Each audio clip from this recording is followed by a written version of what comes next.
Steve Jobs by Walter Isaacson. This book is a really honest and balanced biography of Steve Jobs.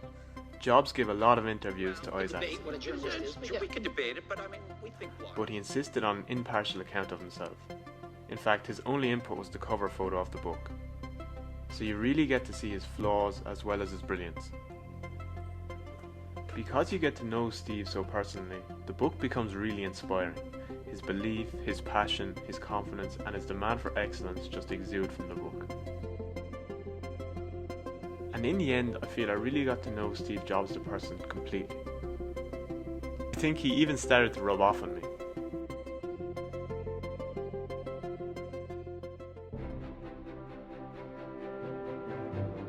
Some things I really liked from the book were Steve's reliance on his intuition, knowing what people would want and what the world would need next, by his gut and his instinct. This extended to design, keeping things playful, simple and intuitive for the user. His intuition was also a big part of his binary view of the world. Something was either genius or total crap to Steve. I also love Steve's passion for building great products and companies, like Apple and Pixar.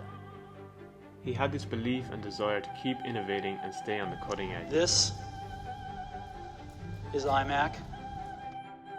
He was extremely demanding and critical of those around him and wanted A players, as he put it. There was also his famed reality distortion field.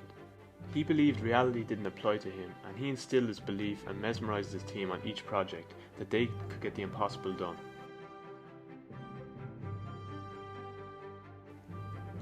As a leader and a person, Steve was extremely charismatic and inspiring.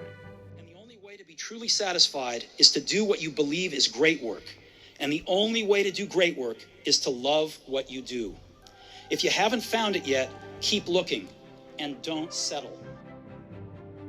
Part of the charm was this unblinking stare Steve had when dealing with people, where he zoned in all his attention on them. And in the book, he details how he learned and refined this skill when he was younger. He was really able to get people passionate and excited about his vision. They became enraptured with him. Just look at his product launches. They became this huge, anticipated cinematic event.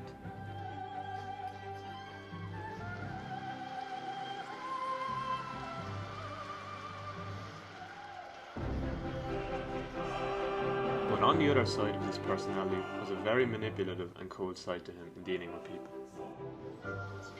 I'm going to introduce everyone and ask them to stand up. The bag was designed by Susan Kerr. The Macintosh font that's scrolling across the screen was designed by Steve Capps. The Starry Night and skywriting was Bruce Horn.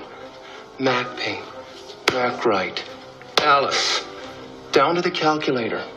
And then I'm going to say the voice demo that didn't work was designed by Andy Hertzfeld. He loved dealing with people in person, taking long walks around his neighborhood and talking through ideas and conflicts. In-person proof, being able to stand up and justify your work in presentations, not just relying on PowerPoint slides. He valued this human showing.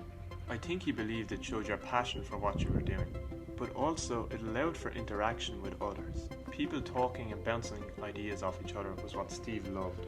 He wanted people to embrace serendipity caused by unexpected collisions of ideas and people.